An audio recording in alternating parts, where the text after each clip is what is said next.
बिहार के सियासी गलियारों में एक बार फिर से मुख्यमंत्री नीतीश कुमार को लेकर हलचल तेज है।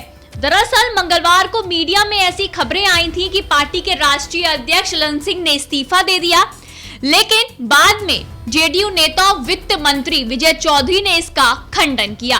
इस बीच नीतीश कुमार को लेकर भी कयास लगाए जाने लगे थे कि कहीं वो एक बार फिर से एनडीए का दामन न थाम ले। अगर ऐसा हुआ तो एक बड़े नेता उनके लिए पैरवी करने को तैयार हैं। लेकिन मंगलवार को आरएलजेडी सुप्रीमो उपेंद्र कुशवाहा ने मीडिया को एक बयान दिया। उन्होंने कहा नीतीश कुमार का आरजेडी के साथ जाना आत्मघाती कदम था। अगर नीतीश कुमार सार्वजनिक रूप से ये घोषणा करें कि आरजेडी से उनका संबंध टूट गया और अगर एनडीए में फिर से शामिल होने की बात होगी तो फैसला बीजेपी के लोग करेंगे, लेकिन हम उनके लिए पैरवी जरूर देंगे। खैर, अब देखने वाली बात यह होगी क्या सच में नीतीश कुमार एक बार फिर से एनडीए का दामन थामेंगे, क्योंकि लोकसभा चुनाव में अब कुछ ही महीनों का वक्त बचा है। एक तरफ एनडीए है तो दूसरी तरफ इंडिया अलायंस। इंडिया अलायंस वही है जिसके सूत्रधार नीतीश कुमार माने जाते हैं। इंडिया अलायंस वही है जिसमें 26 विपक्षी दल एकजुट आए हैं, एक छतरी के नीचे आए हैं नरेंद्र मोदी को सत्ता से बाहर का रास्ता दिखाने के लिए। तो ये दिलचस्प हो जाएगा देखना क्या सच में नीतीश कुमार एक बार फिर से एनडीए में जाएंगे।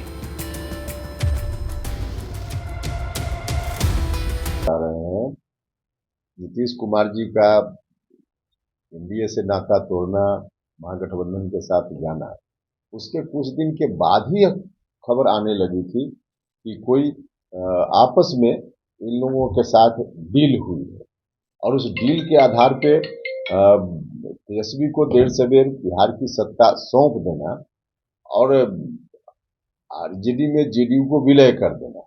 यह तो पहले से, अब ठीक है कि कुछ राजनीतिक परिस्थिति, कुछ व्यवधान, कुछ पार्टी के अंदर के लोगों का विरोध, समर्थकों का विरोध, इसके चलते कुछ मामला बीच में रुक जाता है।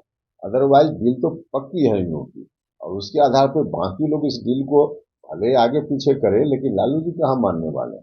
लालू जी का तो एकमात्र मकसद है अब राजनीति में कि उनका बेटा कैसे मुख्यमंत्री बन जाए, क्योंकि मालूम है, उनको भी मालूम है कि कभी भी जनरल इलेक्शन से जनता उनके बेटा को मुख्यमंत्री नहीं बनाने वाली है। तो उस इलेक्शन से पहले एक बार मुख्यमंत्री का तमगा लग जाए, तो इसलिए है उनकी ओर से कोशिश। नीतीश को बैठक होनी है सर दिल्ली में, जेडीयू की बैठक होनी है, लेकिन लगता है कोई जेडीयू बड़ा फैसला जो है वो लेने वाली जो चर्चा है कि अब जो वर्तमान के अध्यक्ष हैं रखते हैं वो।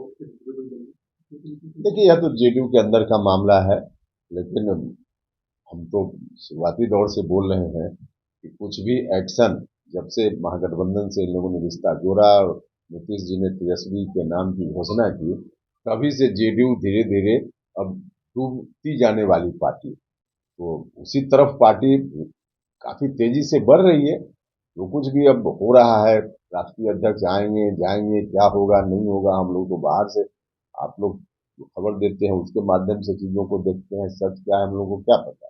लेकिन कुल मिला जुलाकर अब जेडीयू भी अंतिम सांस गिन रहा है, बाकी और कुछ नहीं। टूटने वाली है, आपको शंका है कि जेडीयू टूटने वाली है? टूटने वाली क्या है, अब टूट कर बिखर जाने वाला, सीधे बिखर जाने वाला।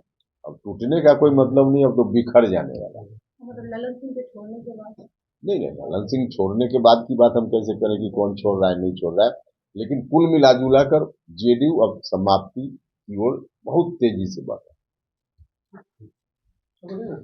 चलिए।